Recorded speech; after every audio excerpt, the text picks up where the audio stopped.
বাপরে কি আলো, আমি তো তাকাতেই পারছি না। আমি তো অন্ধ হয়ে যাব মনে হচ্ছে। এ বাবা, এটা কি হলো? আমরা বোধহয় ঠিক মতো এটাকে ব্যবহার করতে জানতামই না। চলো এগিয়ে যাই। আর তাই আমরা এগোতে থাকলাম। এই যে এই জায়গাগুলো, এগুলো খুব ভালো ধরার এখানে? জায়গা। এগুলো ধরে এখান থেকে পা ঘুরিয়ে চলে আসতে পারবে। এইভাবে কি? হ্যাঁ, একদম পারফেক্ট। জো সব থেকে ভালো কেভ গাইড। এভাবে কেউ গাইড করতে পারবে না। ঠিক আছে, এইবার ব্যাপারটা ইন্টারেস্টিং হবে। কি? এটা কি? এখান থেকে আমাদের ওয়েট শুট পরে সাঁতার কেটে যেতে হবে। গতকাল ম্যাক আর কার্ল এটা নিয়ে মজা করছিল, কিন্তু এই কেভে আমাদের পরের অ্যাডভেঞ্চারটা ছিল একটা প্রায় জমে যাওয়া নদীর মধ্যে। ও মাই গড, এটা তো পাগলামি! তার মানে আমাদের ওয়েট শুট পড়তেই হবে যাতে আমাদের হাইপোথার্মিয়া না হয়। আমরা এটা কেন করছি? এই এক্সপেরিয়েন্সটা তো জীবনে একবারই হবে। এটা করলে হয়তো আর নাও বেঁচে থাকতে পারি। আমাদের এই কেভের শেষে পৌঁছতে হলে আমাদের এই নদীর মধ্য দিয়ে, এই ছোট্ট ফাঁকগুলোর মধ্য দিয়ে সাবধানে ধীরে ধীরে এগিয়ে যেতে হবে। আস্তে আস্তে নামো, স্রোতের কারণে পা পেছনে টানতে পারে। ঠিক আছে, আমি তাহলে নামছি। তুমি ওই দেয়ালগুলো ধরে ধরে এগোতে থাকো আস্তে এটা তো আস্তে। খুব ঠান্ডা। তুমি পারবে জিমি। জানি না এখানে ঢুকতে পারবো কি না। জিমি, এবার তুমি জল থেকে উঠে দাঁড়িয়ে পড়ো। এটা সত্যি একটা পাগলামি। এখানে কি ঠান্ডা! যখন তোমরা খুব ঠান্ডা জলের মধ্যে থাকবে তখন একটা পাথরকে ধরে এগিয়ে চলা খুব কঠিন হবে। ও মাই গড, এটা সত্যি পাগলামি।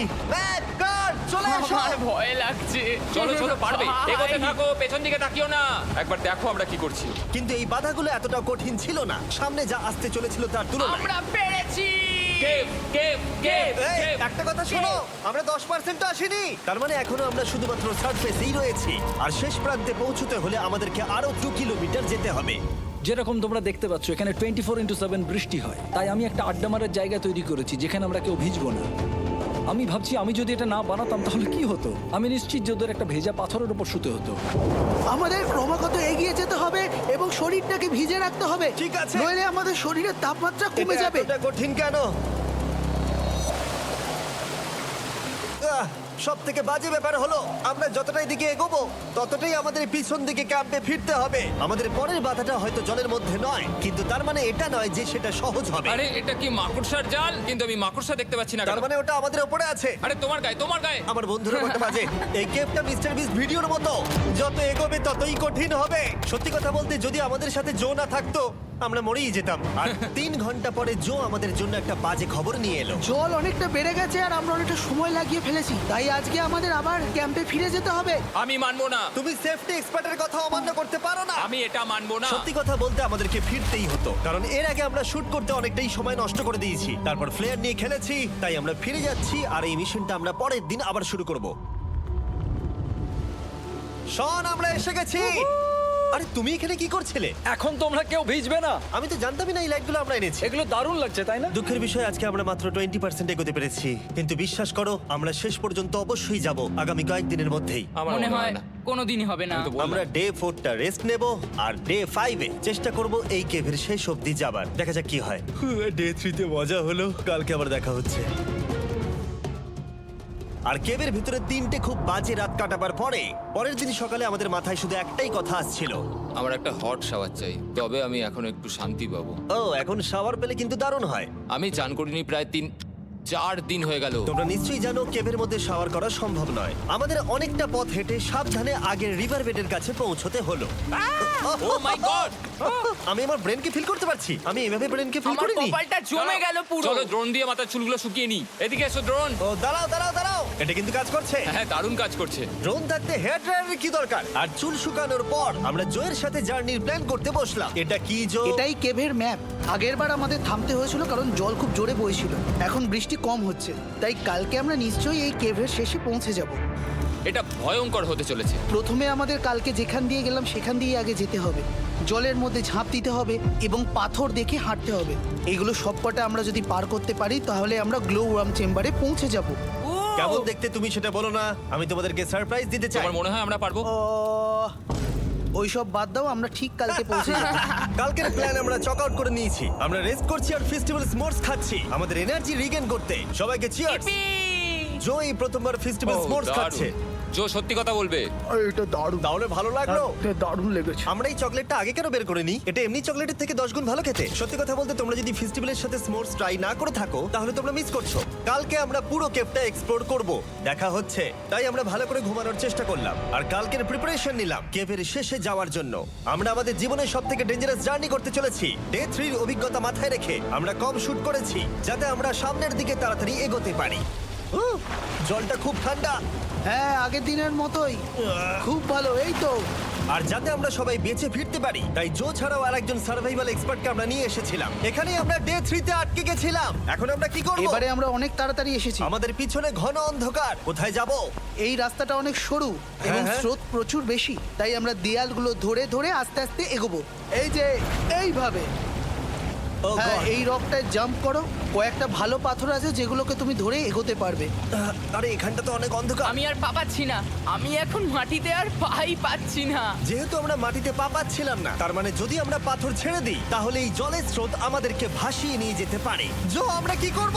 আমি এটা ধরে এসেছি, তুমি এটা ঠিক ধরো। আছে, আমি তো দেখতেও পাচ্ছি না কোথায় যাচ্ছি। জো, স্রোত আমাকে ভাসিয়ে নিয়ে চলে যাচ্ছে। আমি তুমি করবো কি করে? পারবে, পারবে। শুধু মুখটা এখান থেকে ঢুকিয়ে দাও, আমি হেল্প করছি। এখানে আমি ঢুকবো? হ্যাঁ, এই গর্তের মধ্যে। এই তো খুব ভালো। এটা আমার জীবনের সবথেকে বিপজ্জনক অ্যাডভেঞ্চার। আমরা এখন কেভের অনেক গভীরে চলে এসেছি আর এবার আমাদের সামনে প্রথম বড় বাধা। এখানে জলের একটা ঘূর্ণাবর্ত আছে, যদি তুমি এর মধ্যে পড়ে যাও তাহলে তোমাকে একদম নিচে নিয়ে চলে যাবে। মানে আমরা পড়ে গেলে মরে যেতে পারি। হ্যাঁ, মানে আমরা মৃত্যুর সাথে খেলা করছি। এটা এতটা বিপজ্জনক হতে পারে আমি সত্যিই ভাবিনি।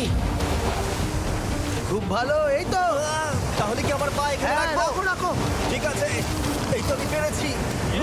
এটা আমার ভাবনার থেকেও বেশি কঠিন ছিল। এই নদীটা কতটা শক্তিশালী এই গোটা কেভটাকে তৈরি করেছে। কিন্তু মজার ব্যাপার হলো আমরা পাথরের মতো শক্তিশালী নই। আমি শুধুমাত্র মানুষের মতোই শক্তিশালী। সৌভাগ্যবশত কাল এই অ্যাডভেঞ্চারে লিড করেনি, তার বদলে আমরা একজন অ্যাভেঞ্জার জোকে পেয়েছি। ও কতটা এক্সপার্ট তার প্রমাণ হিসেবে বলতে পারি। সে লিটারালি কতটা ওপর থেকে আমাদেরকে নদীতে ঝাঁপ দিয়ে দেখালো।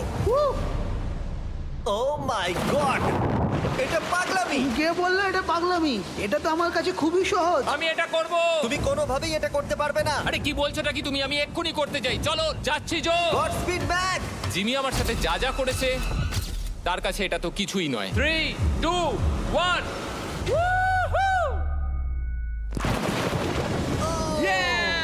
তুমি করবে? না, আমরা না এগুলো শেষ পর্যন্ত যেতে পারবো না। ও মাই গড, আমাদের নিচের দিকে যেতে হবে। আমরা সবসময় স্রোতের উল্টো দিকে কেন যাই? এখন শুধু আমি ভেসে ভেসেই যেতে পারবো, আর কিছু না। এই জলের তলায় অনেক ধারালো পাথর আছে, তোমরা সেগুলোকে দেখতে পাবে না, তাই সাবধানে পা ফেলবে। ও মাই গড, আবার এটা গভীর আরে হচ্ছে। আমার পা তো কিছুর উপরে রাখতে হবে। ছোট পাথরগুলোই একমাত্র বাধা ছিল না, মনে হচ্ছে আমাদের প্রতিটা পদক্ষেপে।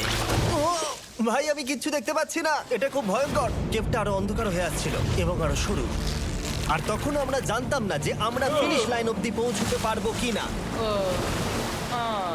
আমি ক্লান্ত হয়ে পড়েছি। এই কেভে আরো কঠিন বাধা আসার আগে তোমাদেরকে আমি কিছু দেখাতে চাইবো। জো, তোমার ব্যাগটা দাও। Thank you. তুমি জানো এর মধ্যে কি আছে? না, জানি না কি আছে। Brand new mister beast lab swamp. সত্যি কথা বলছি, গত 5 ঘন্টা ধরে যেহেতু আমি অনেক পরিশ্রম করেছি, তাই কোনো মতেই এখন এটা আমি বলার মতো অবস্থায় নেই। তাই এটা শুট করার 1 মাস পরে আমি পুরো কেপ সেটটা তৈরি করলাম ফিউচার জিমি নেম ট্যাগ দিয়ে। তারপরে বললাম, হে, আমি ফিউচার জিমি, আর আমি এখন তোমাদেরকে বলবো brand new toy line of mister beast lab swamp সম্পর্কে। এটা একটা কালেক্টিবল টয় লাইন, আর এখানে 119টা ইউনিক ডিজাইন ক্যারেক্টারও আছে যা তোমরা কালেক্ট করতে পারো। আর সবথেকে দারুণ ব্যাপারটা হলো, কোন ক্যারেক্টারটা তুমি পেয়েছো সেটা জানতে হলে এই টিউবে ওয়াটার দিয়ে নাড়াতে হবে আর তোমার সোয়ামস তোমার সামনে চলে আসবে। আর আমি এটা ডেমনস্ট্রেট করতে এই বিশাল বড় টিউবটাকে বানিয়েছি। এই টিউবটাকে জল দিয়ে ভরে দাও। তোমাদের এত জলের দরকার নেই, এটা অনেক বড় বলে এত লাগছে। ঠিক আছে, এটা এখন জলে ভর্তি হয়ে গেছে। এবার এটাকে একটু নাড়াতে হবে। এটা কি আর নাড়াতে হ্যাঁ হবে? হ্যাঁ, অনেক নাড়ানো হয়ে গেছে। এবার জল ঢালো এখানে। জো ঢালছে। আর জল ঢালার পরে তোমরা দেখতে পাবে তোমরা কোন সোয়ামটা পেয়েছো। এটা সব থেকে রেয়ার হাইপোক্রোম, যেটা মাত্র 1000টা বানানো হয়েছে। জো, এটা তোমার। থ্যাংক ইউ সো এটা চাই। আর এটা তোমার। কাল কি নেবে? আমার কাছে দুটোই ছিল। আর আমরা শুধু সোয়ামেই থেমে নেই, আমরা এই অ্যাকশন ফিগার প্যান্থারগুলো বানিয়েছি যেগুলো এই ব্রিফকেসে আছে। আর এই সোয়ার্মের মতো এই মিউটেটর যখন তোমরা কিনবে দেখতে পাবে এর ভেতরে কি আছে। কোথায় কিনবো? ভালো হয়েছে জিজ্ঞাসা করলে। মিস্টার বিস্ট ল্যাব টয়েস এখন তোমরা পৃথিবীর সব জায়গায় পেয়ে যাবে। এগুলো সব বেরিয়ে গেছে, তোমরা গিয়ে কিনে নাও। আর কেবের মধ্যে অনেক সমস্যা পেরোনোর পরে আমরা ফাইনালি পৌঁছে গেলাম গ্লো ওয়ার্ম চেম্বারে।